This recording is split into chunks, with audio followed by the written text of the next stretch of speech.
கலவரத்தால் பாதிக்கப்பட்டுள்ள மணிப்பூரில் சிக்கித் தவிக்கும் தமிழர்களை மீட்க நடவடிக்கை எடுக்க முதலமைச்சர் மு.க.ஸ்டாலின் உத்தரவிட்டுள்ளார். மணிப்பூரில் மருத்துவம் பயிலும் மாணவர்கள் கல்லூரி தேர்வுகளுக்கு தயாராகி வருவதால் தற்போது அவர்கள் தமிழ்நாட்டிற்கு திரும்பி வர விருப்பம் இல்லை என தெரிவித்துள்ளதாக தமிழ்நாடு அரசு வெளியிட்டிருக்கும் செய்திக்குறிப்பில் தெரிவிக்கப்பட்டுள்ளது. தொடர்ந்து முதலமைச்சர் உத்தரவின் பேரில் தமிழ்நாட்டிற்கு திரும்பி வர விருப்பம் தெரிவித்துள்ள 5 மாணவர்களை அழைத்து வர அயலக தமிழர் நலன் மற்றும் மறுவாழ்வுத்துறை மூலம் விமான பயணச்சீட்டுகள் ஏற்பாடு செய்து தரப்பட்டிருப்பதாகவும் இன்று இரவு அவர்கள் சென்னை விமான நிலையத்திற்கு வந்தடைவார்கள் எனவும் கூறப்பட்டுள்ளது. அங்கிருந்து அவர்கள் தங்களது சொந்த ஊர்களுக்கு செல்லவும் அனைத்து ஏற்பாடுகளும் செய்யப்பட்டிருப்பதாக தெரிவிக்கப்பட்டுள்ளது. மேலும் மணிப்பூரில் சுமார் 50 ஆண்டுகளுக்கு மேலாக வாழ்ந்து வரும் மோரே தமிழ் மக்களுடன் தொடர்பு ஏற்படுத்தி அவர்களுக்கு பாதுகாப்பு வழங்க நடவடிக்கை மேற்கொள்ளவும் முதலமைச்சர் உத்தரவிட்டுள்ளார்.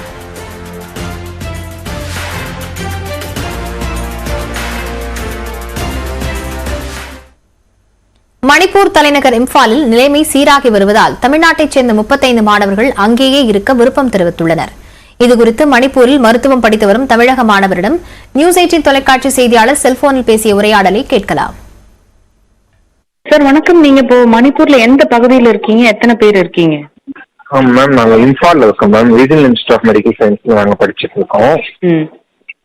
ஆமா மேம். இங்க வந்து நாங்க இம்பால் சிட்டிக்குள்ளேயே இருக்கோம். இப்போ இங்க எதுவும் இஷ்யூ பெருசா எதுவும் இல்லை. நீங்க மாணவர்கள் அங்க இருக்கீங்க? நாங்க டாக்டர்ஸ் 30-35 பேர் இருக்கோம் மேம். 2 இன்ஸ்டியூட்டுக்கு 2 சேர்த்து 35 பேர் இருக்கோம் மேம். தென்கிழக்கு வங்கக்கடலில் நிலவும் குறைந்த காற்றழுத்த தாழ்வு மண்டலம் நாளை புயலாக வலுப்பெறும் என்றும் வியாழக்கிழமை புயல் வங்கதேசம் மியான்மர் கடற்கரை நோக்கி நகரக்கூடும் என்றும் சென்னை வானிலை ஆய்வு மையம் அறிவித்துள்ளது.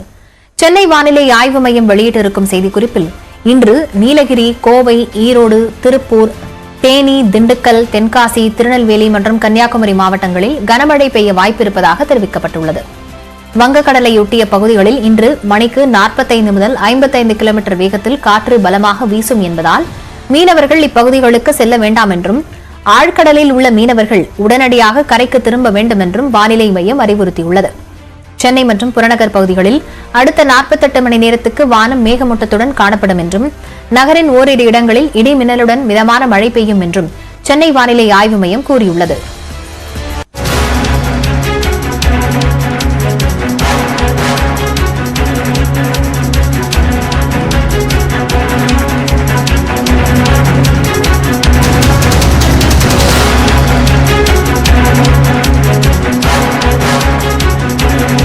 அண்மை செய்தி, பாகிஸ்தான் முன்னாள் பிரதமர் இம்ரான்கான் கைது செய்யப்பட்டிருக்கிறார். இது தொடர்பான விவரங்களுடன் செய்தியாளர் சுசித்ரா இணைந்திருக்கிறார். சுசித்ரா, இதன் விவரங்கள் என்ன? பதிவு செய்யலாம். பாகிஸ்தானுடைய முன்னாள் பிரதமர் தற்போது இம்ரான்கான் அங்கிருக்கும், அதாவது பாகிஸ்தானில் உள்ள உயர்நீதிமன்றத்தின் முன்பாக தற்போது கைது செய்யப்பட்டுள்ளதாக அதிகாரப்பூர்வ அறிவிப்பானது வெளியிருக்கிறது. மிக முக்கியமாக அவர் மீது முன்வைக்கப்பட்ட கரப்ஷன், ஊழல் குற்றச்சாட்டுகள் மற்றும் கொலை வழக்குகள் தொடர்பாக அவரை கைது செய்வதற்கான பிரச்சனை என்பது கடந்த சில மாதங்களாகவே நீட்டித்து வருகிறது. இதற்கு முன்னதாக இஸ்லாமாபாத்தில் உள்ள அவருடைய இல்லத்திற்குள் புகுந்து பாகிஸ்தானுடைய காவலர்கள் அவர் ஏற்கனவே வந்து அதை கைது செய்வதற்கான முயற்சித்தும் அப்பொழுது கைது செய்ய முடியவில்லை என்பது குறிப்பிடத்தக்கது. தற்பொழுது உயர் நீதிமன்றத்தினுடைய வாசல்லே வைத்து அவர் கைது செய்யப்பட்டுள்ளதாக அதிகாரப்பூர்வ தகவலை அந்நாட்டு ஊடகங்களானது வெளியிட்டிருக்கின்றன. மிக பிடிஐ கட்சியினுடைய தலைவராகவும் இதற்கு முன்னதாக பிரதமராகவும் அவர் அங்கு பணியாற்றிய நிலையில் அவருடைய ஆட்சி காலத்தில் கடுமையான ஊழல்கள் என்பது நாட்டில் நடைபெற்றிருக்கிறது என்ற ஒரு குற்றச்சாட்டை பல்வேறு எதிர்க்கட்சிகளும் அவர் மீது அப்பொழுது முன்வைத்து வந்தார்கள்.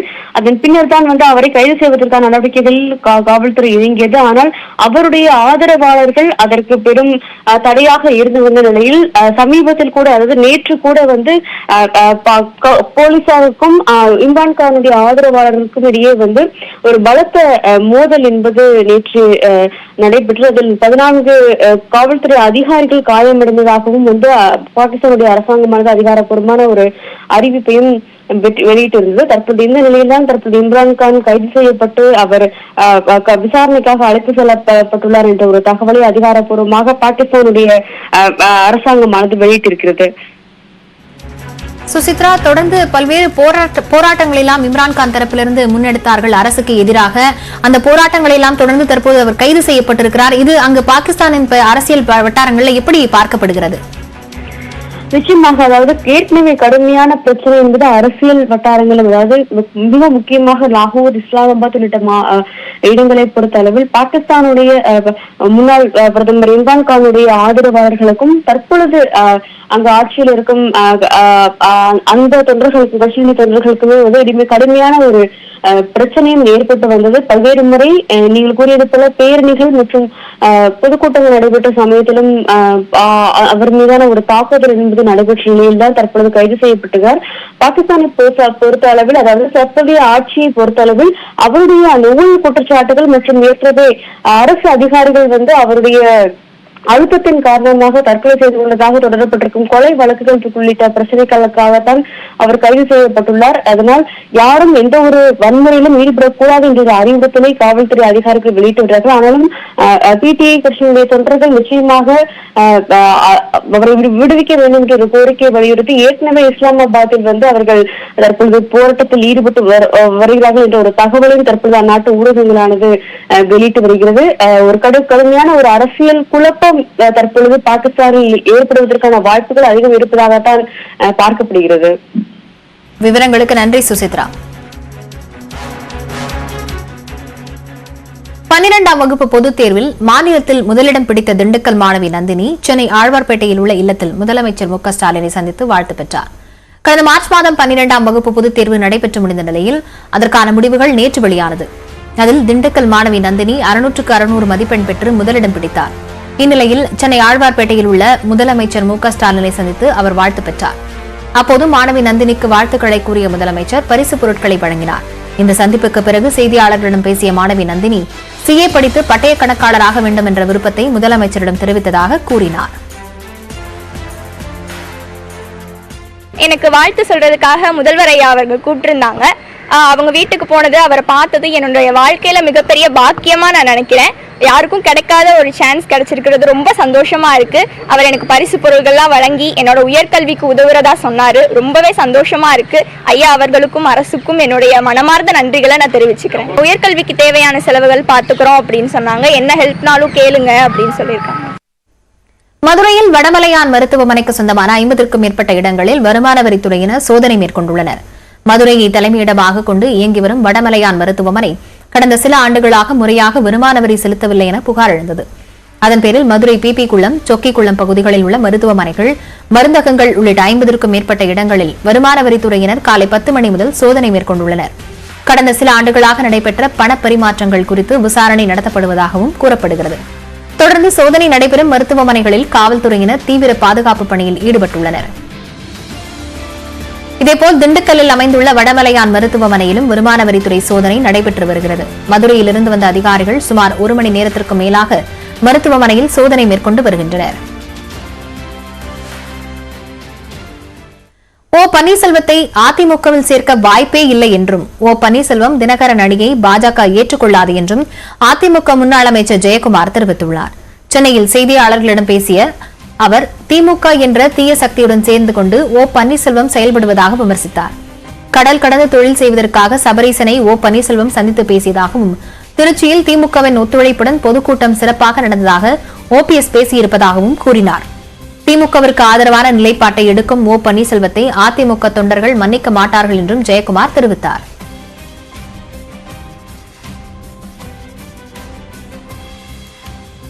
எல்லா வழியும் அடைக்கப்பட்டதுனால கண்டிப்பா பாத்தீங்கன்னா அனைத்து இந்திய அண்ணா திராவிட முன்னேற்ற கழக கதவுகள் ஒரு அடிமட்ட தொண்டாங்க சில பேர் 1-2 பேர் இருந்தா கூட வரலாம், அவங்களுக்கு இடம் உண்டு.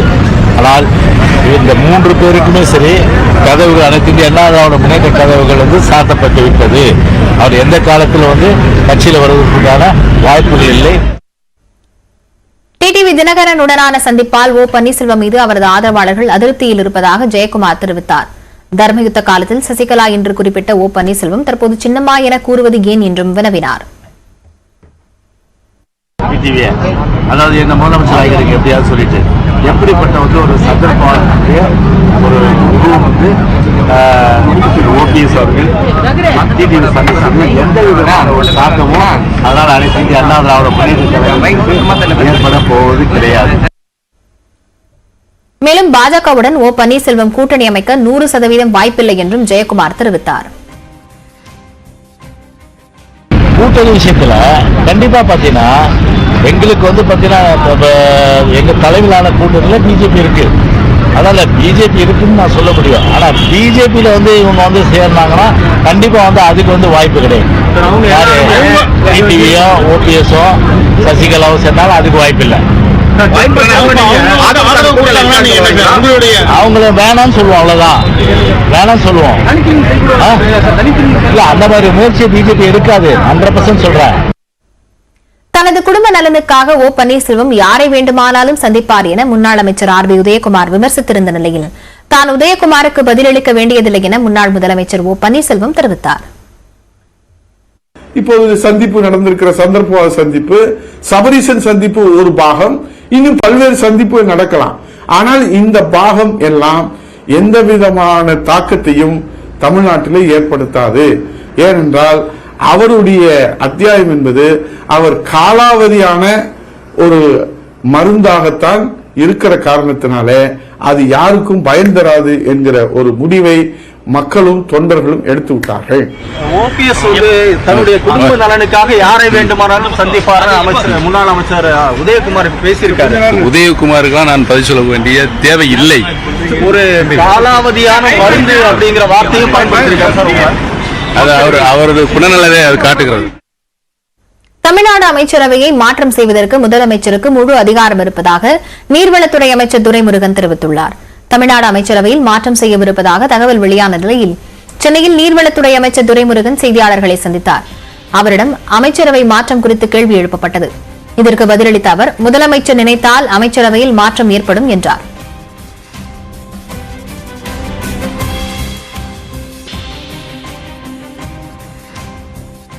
ஒரு முதலமைச்சருக்கு தன் கீழ் பணியாற்றுகிறவர்களை அவர் மாற்றலாம், எடுக்கலாம், புதிய மந்திரிகளை போடலாம்.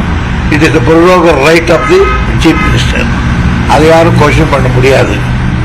ஆனால் அப்படி நடக்குதான்றது உங்களுக்கு எவ்வளவு தெரியுமோ அவ்வளவுதான் எனக்கு தெரியும். அமைச்சரவையில் எத்தகைய மாற்றம் ஏற்பட்டாலும் தான் வரவேற்பதாக அமைச்சர் துரைமுருகன் குறிப்பிட்டார்.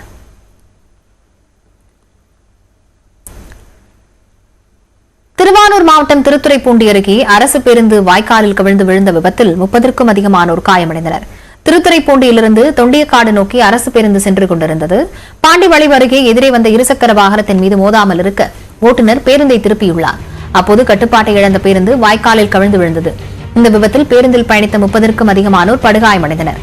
அவர்கள் சிகிச்சைக்காக திருத்துறைப்பூண்டி அரசு மருத்துவமனையில் அனுமதிக்கப்பட்டனர். விபத்து தொடர்பாக எடையூர் காவல்துறையினர் வழக்கு பதிவு செய்து விசாரணை நடத்தி வருகின்றனர்.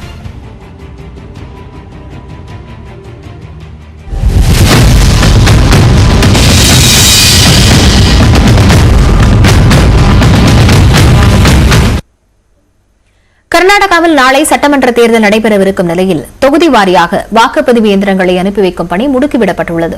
224 தொகுதிகளை கொண்ட கர்நாடக சட்டப்பேரவைக்கு நாளை தேர்தல் நடைபெறவிருக்கிறது. வாக்குப்பதிவு காலை 7 மணிக்கு தொடங்க உள்ளது. இந்த தேர்தலில் 2615 வேட்பாளர்கள் களத்தில் உள்ளனர். மொத்தம் 5,31,33,054 வாக்காளர்கள் வாக்களிக்க தகுதி பெற்றுள்ளனர். அவர்கள் வாக்களிக்க வசதியாக 58,282 வாக்குப்பதிவு மையங்கள் அமைக்கப்பட்டுள்ளன.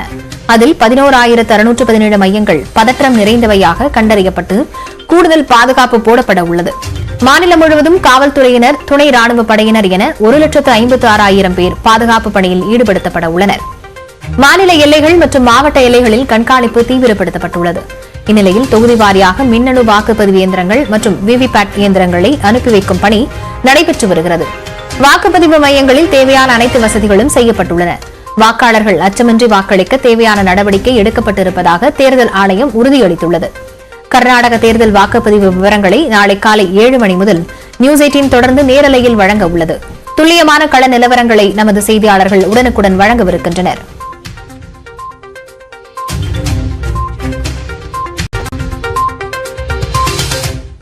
தொழில் முதலீடுகளை ஈர்ப்பதற்காக ஜப்பான் மற்றும் சிங்கப்பூர் நாடுகளுக்கு சுற்றுப்பயணம் செய்யவிருப்பதாக முதலமைச்சர் மு க ஸ்டாலின் தெரிவித்துள்ளார். சென்னையில் நடைபெற்ற நிகழ்ச்சியில் முதலமைச்சர் ஸ்டாலின் முன்னிலையில் ஜப்பான் நாட்டைச் சேர்ந்த மிட்சுபிஷி எலக்ட்ரிக் நிறுவனத்துடன் தமிழ்நாடு அரசு புரிந்துணர்வு ஒப்பந்தம் கையெழுத்தானது.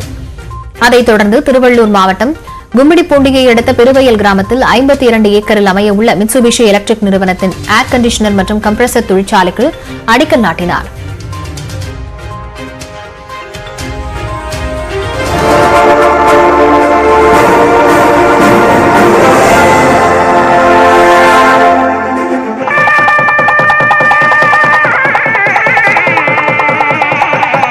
மின்சாரம் மற்றும் மின்னணு உபகரண துறையில் 1891 கோடி ரூபாய் முதலீட்டில் இந்த ஆலை அமைக்கப்பட உள்ளது. இந்த தொழிற்சாலையால் 2000க்கும் மேற்பட்டோருக்கு வேலை வாய்ப்பு கிடைக்கும் என்று தமிழ்நாடு அரசு தெரிவித்துள்ளது. இந்த விழாவில் பேசிய முதலமைச்சர் ஸ்டாலின், பெண்களுக்கு அதிக வேலை வாய்ப்பு வழங்கும் நிறுவனங்களை தமிழ்நாடு அரசு வரவேற்கும் என்றார். ஜப்பான் நிறுவனங்கள் பெரிதும் விரும்பும் மாநிலமாக தமிழ்நாடு திகழ்ந்து வருவதாகவும் பெருமிதம் தெரிவித்தார். இந்தியாவில் நிறுவப்பட்டுள்ள 12 ஜப்பானிய தொழில்நுட்ப நகரியங்களில் 3 நகரியங்கள் தமிழ்நாட்டில் அமைந்துள்ளது என்பது குறிப்பிடத்தக்கது. மேலும் தமிழ்நாட்டில் அதிக அளவில் ஜப்பானியர்கள் வசித்து வருகிறார்கள். இந்த உறவை மேலும் வலுப்படுத்திய வகையில்தான் இந்த மாத இறுதியில் முதலீட்டு குழுவுக்கு தலைமை தாங்கி நான் ஜப்பான் செல்ல இருக்கிறேன். அங்கு முன்னணி தொழில்துறை தலைவர்களையும் அரசு அதிகாரிகளையும் சந்தித்து உலக முதலீட்டாளர் மாநாட்டில் பங்கேற்று தமிழ்நாட்டில் முதலீடு மேற்கொள்ள வருமாறு நான் அழைப்பு விடுக்க இருக்கிறேன்.